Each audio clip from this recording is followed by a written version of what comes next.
Hello everyone. Thanks for joining us. My name is Eugenia Tsatsenko. I'm the project manager of V-Art, and today I will moderate this event.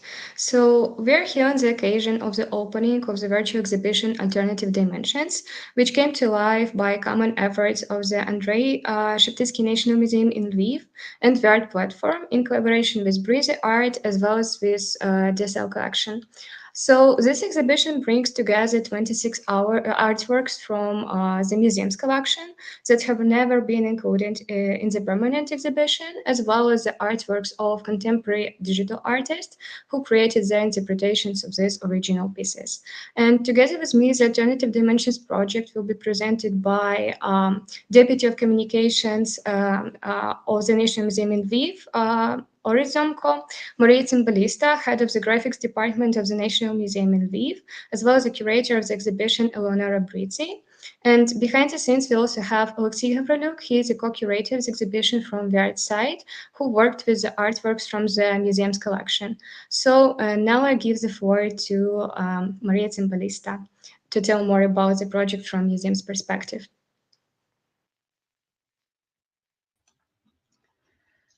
Hello, everyone.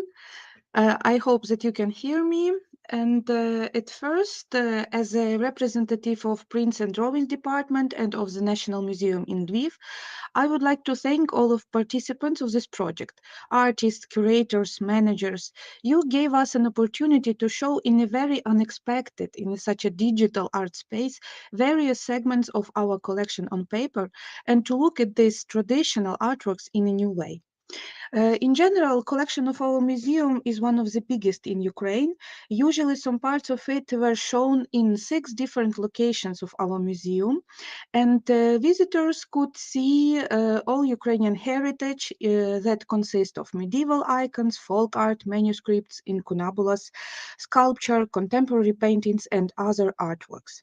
Among these groups, one of the biggest was and is a prints and drawing group, artworks of which, and these are about 400 of different artworks, which are portraits and landscapes, maps and drawings, and very different works. And usually they were very rarely presented in permanent exhibitions of our museum due to the need to be kept without light in special storages. Actually, on 24th of February, when the big invasion of Russia has started, I was curating one of such a very interesting exhibition of Ukrainian watercolors, pastels, and colored pencil on paper that was restored specially for this project in our Department of Restoration on Paper. But unfortunately, some of these works were not seen on view and couldn't be seen on view before that for decades. And it was very tragic for me, for us, that we had to keep all of them again out of viewer, and we had to save all these portraits and landscape, all these very special and rare works, and now they are kept in a safe place as all other parts of our collection, but they are still in danger. We feel it because we are going through very difficult war times. And it was really hard to think that we cannot share it now, and we can see people in our rooms, and we cannot share all of this heritage with them. And also, we cannot be even sure if we can save it for better times.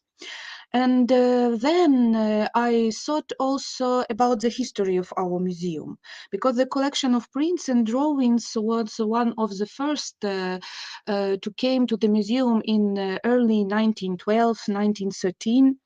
And the museum itself was initiated in 1905, and it was open all the time. It was open during First World War, during Second World War. It was open during Russian, German, and then again Soviet occupation. It survived. It was making printing some bulletins, making exhibition, and people were working in this museum and were trying to keep all this collection for future generation, even through such a hard times. So I think that this project is also a very important part of our history and history of our museum. I think it's very important for our museum because it gives us a chance to be active and to be open and to fulfill our aim, what we have to do.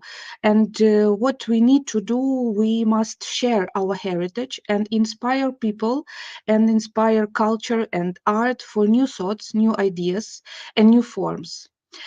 So even in danger, it gives us some kind of a perspective for future and the chance to speak to the world about Ukraine and its art, its history, about skills and talents of its people. Like, for example, Leopold Levitsky, that was one of the most productive graphic artists of Ukraine in 20th century. Like Olena Kulchitska, who was one of the first women who was a designer, illustrator, and also a very important teacher of art. Like Oleksandr Novakivsky, who made his first school of art in Lviv, like Alexander Archipenko, that is so well known in the world, but not so well associated with Ukraine. Or Epifan Drovnyak, who is one of the most prominent Ukrainian naive artists that has a lot to say to people today, and a lot of anonymous artists who made all these woodcuts, icons, and all other works. And what is very important for us that all these works are presented. That is why it was very unexpected for me that for this exhibition were chosen very different works of different times, different artists. And but now I think that it was a really very good idea because it shows Ukrainian art in the context of the history of European art to which I think we belong. And it shows it in the context of art of the Tiepolo, Piazzetta, Rembrandt, Ludovica Galina. And what is also very much important for us today is that it is also presented in the context of contemporary art, like art of Skinny, Anya and Deja, and Reinhard Schmidt, and Mattia Cutini, and Lapin Mignon. So I think that it's a very important step for our museum, and I would like to thank all of you for that challenge because it was a challenge for us because we do not know a lot about digital art. We are more like in a traditional physical way, but for us this challenge becomes a new chance and a very big support. So thank you very much. Thank you a lot, Maria.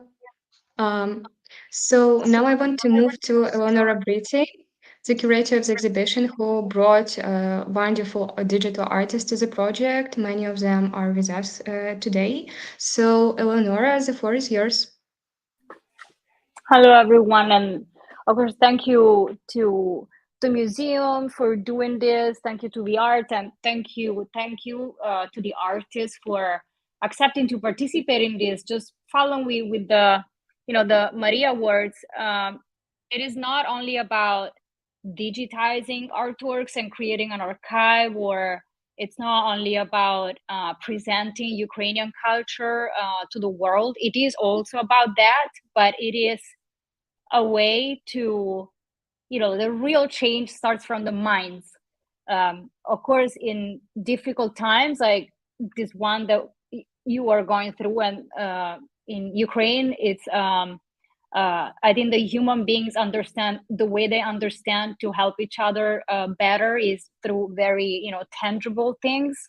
But the fact that we did a project through culture and art, it really goes to the core of a population, which is its culture, and the identity lies there. And I think that it's the first step for everything, because if there is a way for, as Maria was saying, for like a hope for the future and a change, that starts from people's mind, and that's what art does. So I'm very happy to have done this. The works that the artists created are amazing. And it was also fun to speak more about the actual artistic process. I never wanted for the artist to replicate again, like to digitize or to create animations, or the just some act digitally on the masterpieces from the museum, but I asked them to pick one masterpiece that they would like to dialogue together with, almost like to reinterpret through their own vision, through their own tools, through their own art. So the spirit, like the spirit of these masterpieces, reliving today through the art of these contemporary artists. And also, I would like to tell Maria that she doesn't have to, it's not that you don't understand digital. Art is art. It's physical, it's digital, it's ancient, it's contemporary. It was always contemporary. And as you can see, the result is very it gives a very clear message. It means that it says that art is timeless. I don't know if we want to proceed, Eugenia, with like letting the artists talk. I cannot see who's here. I only see a few people, so you'll have to guide me in that. Yeah, sure. I will lead this Q&A. So thank you so much, Eleonora. As I mentioned before, as part of Alternative Dimensions project, contemporary digital artists worked to create a new partner piece for some of the original pieces from the museum's collection. And the creation of such artworks based on the artist's interpretation created like a mosaic of meanings, an artistic dialogue uniting the artwork that merged the past and the present. And fortunately, today we have many of artists who joined this project. And firstly, I wanted to ask Colin Iwamoto, who chose Archipinko's artwork act for her interpretation. Yeah, maybe Colin, you want something to share about your interpretation? The floor is yours. Can I just say something then? If we go straight to the artists, Yeah, I would sure. like to say yes that the artworks picked by the artists were four. We have let me find the work. We have Hatzel Mother Olena, which was picked by La Mignon, Ana Maria Caballero, and by Marcus. And then we have a masterpiece by Rembrandt, which was picked by Renner Schmid. And then we have a work from Alexander Archipenko, which was picked by Mattia Cuttini and Kalen and Skinny, Karen Yamamoto. And then we have another masterpiece by Ludovico Gallina, Study of the Left Hand, which was picked by Jean and Anya and Dija, operator. And then we have a very special contribution by Kevin Abosh, who accepted, very happy to participate in the project with one piece from his series, which was already created. And the series is titled Survival. And we thought that it would be perfect to be part of this show that we are having for Sheptytsky, to support Sheptytsky Museum and other museums that are affected by war. So with this little introduction, I think that you asked Kalen to speak, and Kalen picked the Archipenko piece, and Kalen created a very special piece, which she will tell you about, and very surprised me. Yes, thank you, Eleonora. So, Colin, the floor is yours. Hi, thank you, Eleonora, and thank you all for including me in this exhibition. I'm really honored and delighted to be able to take part. I mean, this was actually a very, very meaningful project for me. So I chose this piece, Act, by Alexander Archipenko, because I was initially drawn to its simplicity and its almost calligraphic lines. And though I wasn't sure how to reinterpret it at first, and I know Eleonora was expecting a poem or something of that sort, but I have to say, I spent a lot of time with this piece, just sitting with it and admiring it, and just looking at also Archipenko's body of work. So as you all know, Archipenko was an artist who worked with negative space. So for him, the spaces between the lines and the void and the absence takes on a presence in his work, and I think holds just as much meaning as the lines and the solid material of his sculptures. And so when I realized this, I saw this work in a whole new light. I saw the negative space of this female body, and the letter A just jumped out at me. And the more I looked at it, the more I became convinced that Archipenko, this artist of negative space, did this knowingly, and that he put that A there in the negative space of the legs of the reclining figure. And from that moment, I began to infer all sorts of meanings from this. Like, was the A for Archipenko, A for art, which is the title, the A for act, which is the title of the piece, A for art. And obviously, as a conceptual writer and artist, seeing that A was the most important thing for me. And that A, which is, it's so beautiful, and the act of seeing that A is actually the key element of this piece, my reinterpretation.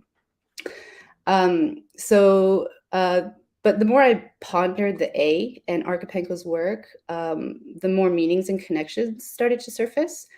And I began to feel that part of my job in reinterpreting this piece as an artist and writer with my own practice was to draw out and present the connections I saw in a way that almost creates a narrative, or rather a dialogue, like Eleonora was saying, between the past and the present, and between Ukraine and my place, which is at the intersection of all these different cultures. And of course, sadly, the current situation and the context of this exhibition is also that of war and cultural preservation.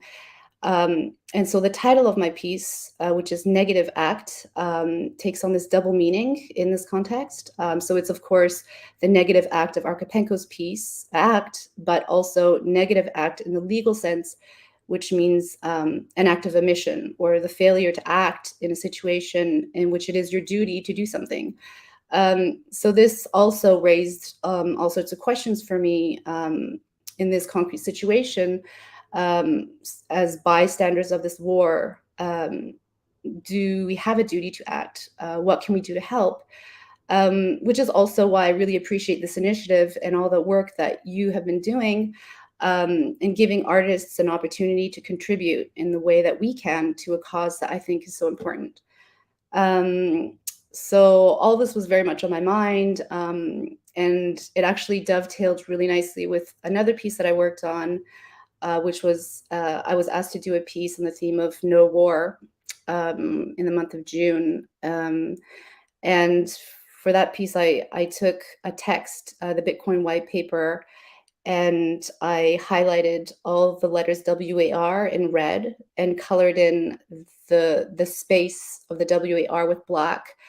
And the idea behind that was very similar to this piece, which was to give presence to the absence, to a zone of absence or censorship that happens in times of war, and the absence of innovation and culture and art, and the erasure of all that during wartime. And so that piece kind of dialogue with this piece. And so, yeah, I think this representation of absence for me was very much on my mind when I was creating this piece.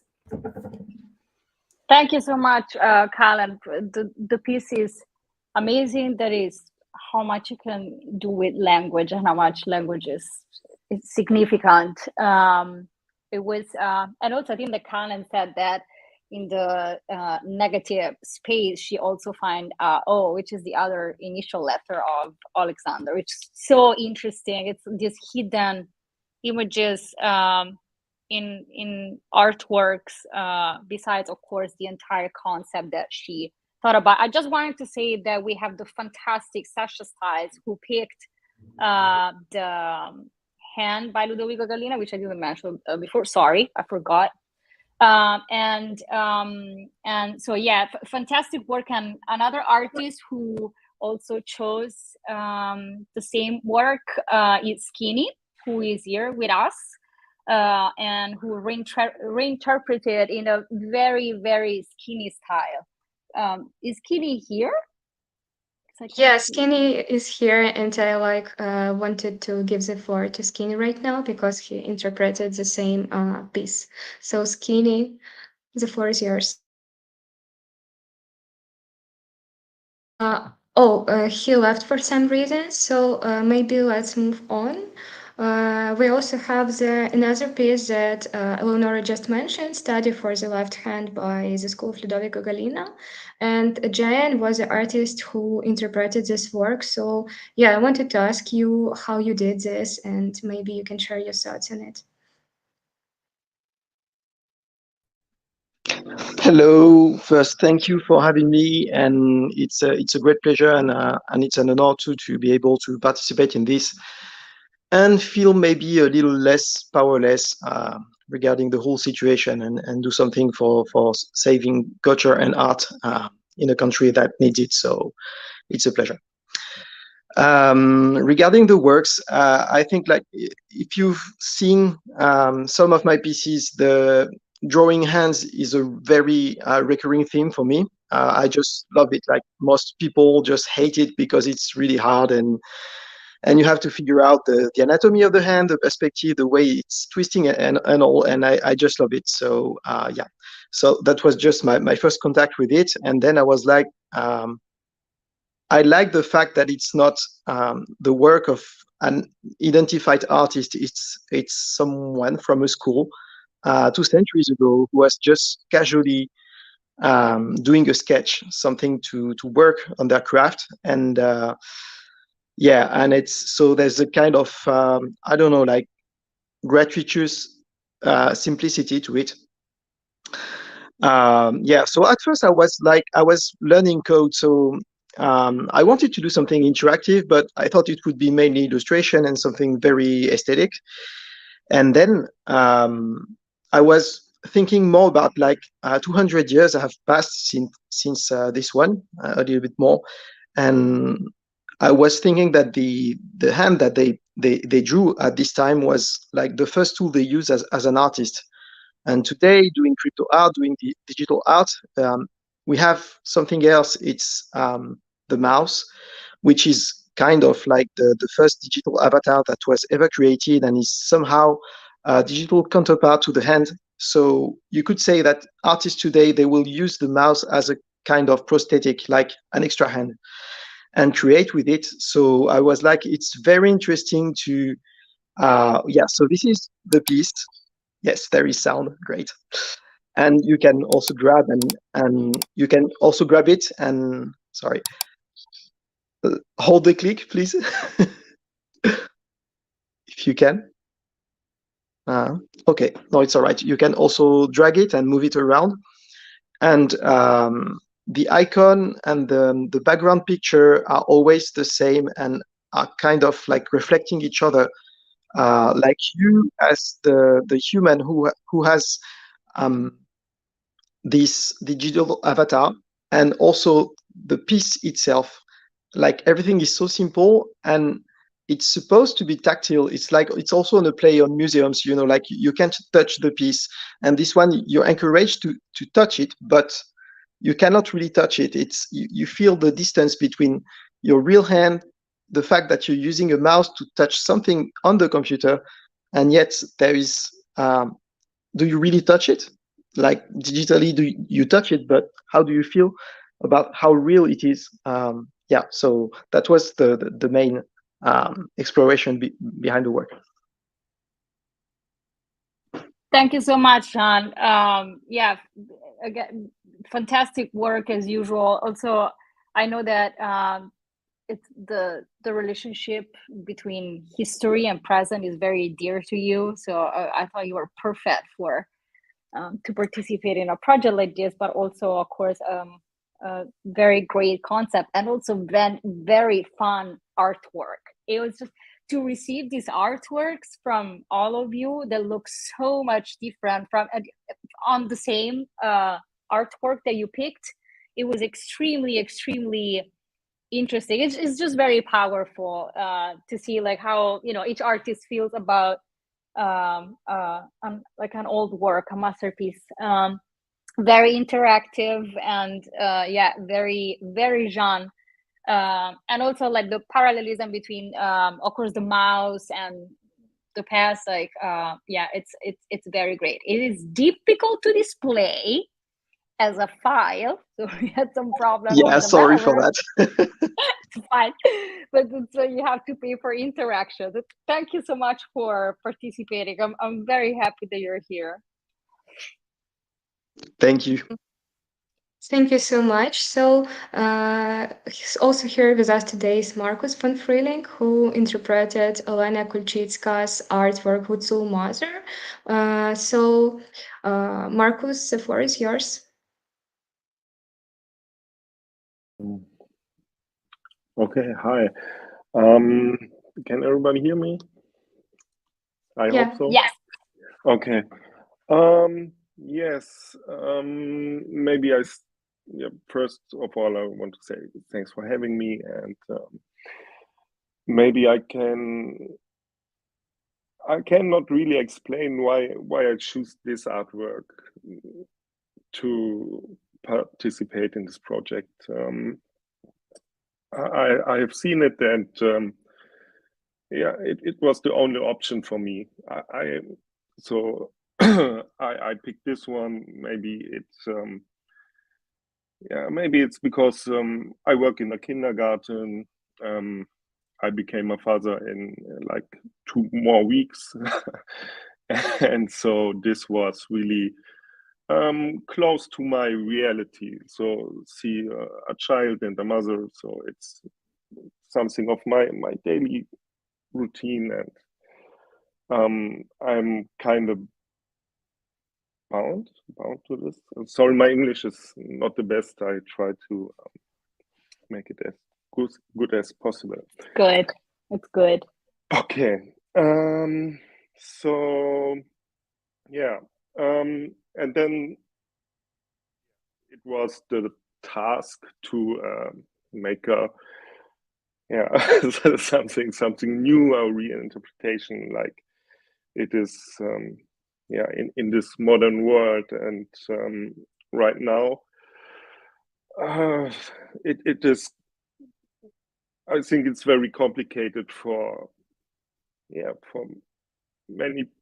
I think it's very complicated for everyone. So but I choose this piece. So, and we are in times of war, and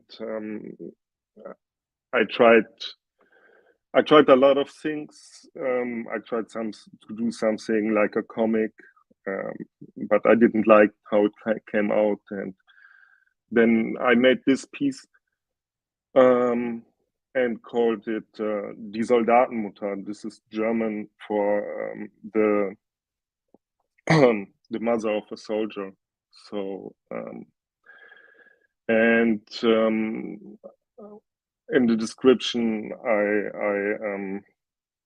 asked a question like, what does the mother of a soldier feels in times of war? And if you look at this piece, it is made of scans of my acrylic paintings, and I cut them out, and it's like I think it's nine pieces. I'm not sure. I can count, but 1, 2, 3, 4, 5, 6. I think it's 9. And if you look in the upper, you see maybe something that could look like a little bit like hair, and then you see these three little white white things, that these are skulls. And maybe she has 3 children, I don't know. And it's hard for me to explain it just I wanted to show pain. So thank you so much, Markus. You are X. This is where I can never remember XMDFX, and then I call you Markus. This This is because I had MVF is Marcus von Freeling. And, yeah, and an ETH account was too expensive with 3 letters, so I put an X in for and back. Very easy for us. No, thank you so much, Marcus, for being part of this project. Your piece is amazing. I don't think that you even needed to explain the fact that you wanted to show pain. I thought that the reinterpretation through the mother of a soldier was just very touching, and also can recognize your art at first sight. And it was like another very personal touch on different task that you decided to participate in. So thank you so much for being the project. Yeah, thanks for having me. It's a pleasure. Yeah, and thank you for sharing your thoughts on your artwork. And also with us here is Reinhard Schmidt, who has worked with artwork by Rembrandt, Sketches of the Heads. So, Reinhard, do you have something to say maybe about your artwork? Do you want to share some thoughts? Yes, of course, like my colleagues, I want to thank you first for including me in this project and for having me here today.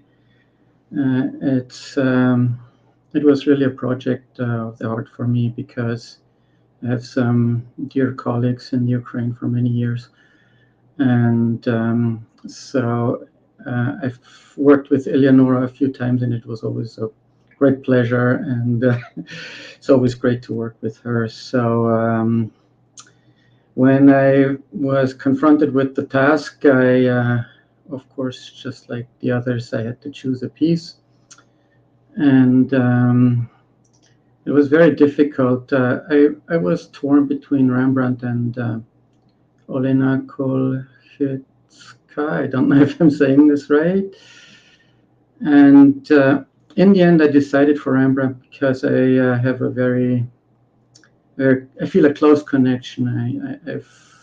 He's been a favorite artist of mine for most of my life, actually. And I also think back then he's been a pioneer, kind of like we feel today, with our digital art and the NFT art. What he did with printmaking, with his etching, and also his painting, from the Flemish painters, the Dermisch technique, the transition to the Italian oil painting, and all that. I think he lived in a very interesting time as well, and he did some really groundbreaking work. So that's why I decided for that piece. And I've done some etchings myself, so I like that technique. And for me, the first thought was that the technique is based on lines. So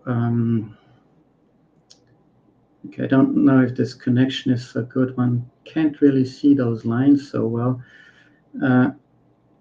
I made these lines like an animated overlay over the whole piece because it is supposed to show also that act when you're etching, and you're putting those lines into your copper plate.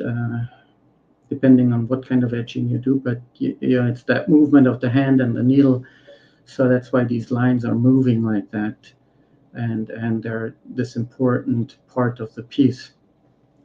And then I wanted to build a bridge from the Rembrandt original to the drawing being in a museum in the Ukraine. So I sort of anchored it first in the Netherlands. I chose that animated gold ground for like the golden age of the Netherlands, and also the movement of waves as a reference to their seafaring, which their wealth was built upon. And in such times and in such a golden age, the culture also flourishes, and that's why I think that's one reason why we have these incredible masters from that time, with Rembrandt being one of them. So then I actually did put the original piece into my artwork, but I changed the colors and I rotated it. The rotation is like a coming and going. It's all those centuries that the piece survived, and it made its way to that museum in Ukraine. And there is also a little figure that I borrowed from another artwork. She's called Olympia, Eleonora. I'm sure you recognize her. And she stands for, I don't know the proper English expression for it. It's that time in the late 18th century, we call it the Age of Enlightenment, when science took over and all of that, but it wasn't quite ready that. And Itja Hoffmann wrote some works about the first automaton, which was like pre-robot beings, and to make them lifelike, of course, he had the people back then had access to mechanics, but it wasn't quite enough, so they had to add some magic to it. And so that's like the connection from the 17th century going over the late 18th century to our time. And the one point where it's anchored in the Netherlands is very down to earth, the traditional art. And then the other side, when we come to our time, is more of a spiritual, how could I say, a spiritual element. And when I added this figure Olympia, I wanted to refer to the fact that mankind is learning, or at least they should. And so they, in post-World War Europe, we never thought we'd see another war, but it's actually the second big one by now, and it's really beyond comprehension how this can happen, since we were supposed to be smarter than we were. And just some time ago, I read a story about mankind being thrown back 1,000 years, and I'm like, oh my God, I was getting so desperate, because when you only think about the last 1,000 years, all the things, if we had to reinvent and overcome all these wars and all those dead end systems that caused people nothing but trouble. So what I wanted to say is, hopefully we will arrive in our time, and in a time of where science and common sense and all of these things will prevail, and we will actually have a peaceful world. So, okay, I think this is getting a little bit too long, but hopefully I've made my point here. Thank you so much, Rainer. As usual, very poetic. I don't know what else to add to this artwork and to the connections and of time representation of it, and and the poetic take on it. It's also very beautiful to see how the artists are, it was like a double possible take on the art pieces. One was very related to the masterpiece, and another possible take was also related to the context of the masterpiece. The context of this project. So some of them really put themselves in what is happening now and why we are here doing these projects, and some others were more caught in the actual spirit of the artworks, and sometimes the two of them really came together. Thank you so much, Rainer, for participating in this project. The piece is amazing. Always very happy to have you. Yes, thank you so much. And today with us we also have Anna Maria Caballero. She interpreted Hutzul Mother by Lena Kulczycka, and it is unusual interpretation. It is a poem, a digital poem. So Anna Maria, I wanted to ask you, why did you choose this particular media? And yeah. Sorry, Eugenia, can I just interrupt you for a second? Sorry, Anna Maria, if it's okay with you, I just received a message from Kevin who has to leave in 10 minutes. So maybe he can talk about his contribution. Sorry, Anna Maria. Yeah, of course. Thank you so much for accepting to participate in the project with some work that you already created. So there is not an actual dialogue with a masterpiece, but we really don't care. What you created is fantastic. The series is called Survival. So anything that you want to say? Sure. I think, well, thank you for inviting me to be part of this very meaningful project. And you know, my work tends to deal with identity and value, and more often than not, there is a sort of a human rights component to it. My grandfather was born in Nadverna, which is the Sudetenland, or it was had many names, Kingdom of Galicia, but it was in Ukraine. So my grandfather was born in Ukraine, and he was chased out as a Jew from Ukraine. As a very young boy with his family. And I had always known that. And for that reason, I never really identified as having Ukrainian heritage. but what I identify with, and it manifests so much in my work, are people who are struggling to survive. I mean, we're all to some extent struggling to survive. Every day is a struggle. But when you see something like what's happening right now in Ukraine, you know, I don't think it gets any more dire than that. I mean, people literally being chased from their homes. When I was just recently in Helsinki with my family, and I met so many families who managed to make it in their case to Helsinki, and the stories were just absolutely horrific. And then, you know, certainly there's nothing more important, I think, than the human life and the potential cost of human life and the suffering. But as this project has to do with preserving and persisting these works of art in the museum, I think, I was kind of happy to present this work, Survival, this number 276 out of 500 of them. I mean, I chose it because the colors are vaguely reminiscent of the national colors of Ukraine. But you know, even the struggle to preserve our cultural treasures, you know, it becomes an issue at times like this. And just to give a little bit of backstory before I do have to head out, unfortunately, I'm sorry.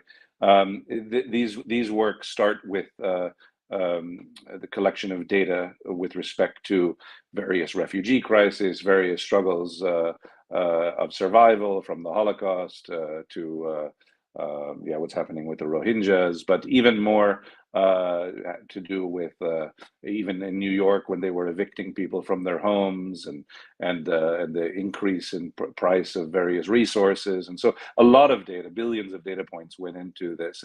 And my MO, I always say I'm a one-trick pony. It's not meant to really be sort of engaged with, I'd say, intellectually, but more emotionally. These works are emotional distillations of the struggle to survive, and can be interpreted, I think, you know, probably differently by everyone who views them. And I mean, that's about it. I don't have much more to say, except you know, any way that as an artist I can help. Even I think what we're doing collectively here, in one sense, is a very small drop in a big bucket. But you know what? Enough drops in a bucket, and the bucket gets full. So I want to thank you guys for organizing this, you know, very meaningful project. Thank you so much, Kevin, for participating. Thank you for creating these art pieces, which are they go beyond one single fact, but again, they really respond to what art is, which is very universal, and the fact that it can be interpreted and in many situations. Thank you so much for being here. Bye-bye. Thank you. Goodbye. So yeah, let's now move to Anna Maria Caballero Anna Maria. to her digital poem. Hi, everybody. How are you? It's really great to be here. Hi. Thank you, Eleonora, for having me. It's such an honor to have my poem. I have to pick up my daughter soon, so it brings me to the topic of the poem, which is motherhood. And I'm always really moved by the plight of mothers in these conflicts, especially to just have a child and have to take them out of their home and breastfeed. And there's all these like very vulnerable physical elements that go into raising young children, like hygiene. I really worry about that, and keeping them clean and all these the small things that moms worry about. And so the piece that you shared with the mother and the baby was the one that really moved me. And I wrote a poem, and I will share it. It's about breastfeeding my own son. It's called Morning Feed. It says, "You are a great round thing in my arms each morning. I unwrap you to make you cold and warm you myself. Drink, child. Take only the good while you still can. A knowing, small, pale, and perfect we become as you lift from me the only self I have to give." Thank you all for listening, and Eleonora for organizing. Thank you. This was just it's beautiful to be part of this exhibition. Thank you so much, Anna Maria. He will me cry. But no, it's the also a universality of something like motherhood. Thank you so much. It's very beautiful. Yes, thank you. And we have also, thank you for this meaningful conversation to all of us. We also have a short video of the exhibition, which we want to show you. So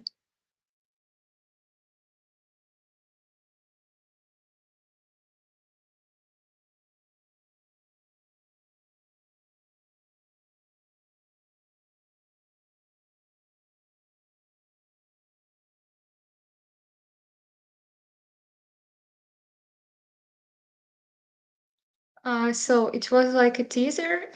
You can visit the gallery by yourself on in our application, and in the upcoming days, the exhibition will also appear on our website.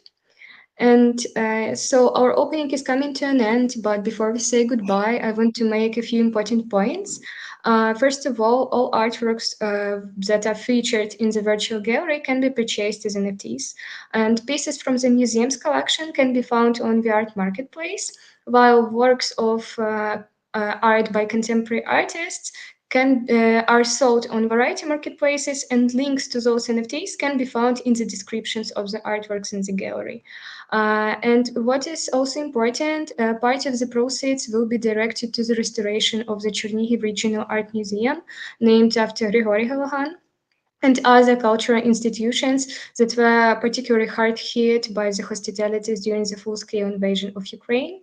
And of course, the report will be published on the National Museum in Lviv and V-Art websites. If you don't have nothing to add, we can let you go to a journey by the exhibition. Yeah, I think again, thank you so much, everyone, for doing this. And I talk to the artist also, daily in happier and less happy days during this time when things are happening constantly. So we really felt that what we're doing is very important. As Kevin said, it's just a drop, or many drops can be very powerful. Again, it's to start from culture and art, to start from the minds, to create a better future. It's very important to work and promote this kind of projects, not only help that are more tangible and practical, which is also very important, but this comes to conserve and build and let identity survive.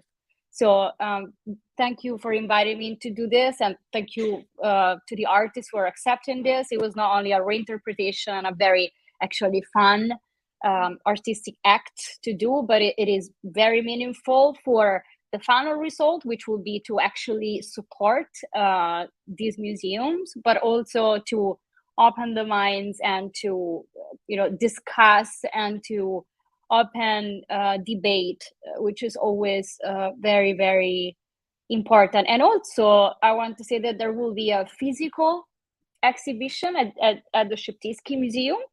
So there will be some screens where the works will be on display for as much as you can do in Lviv.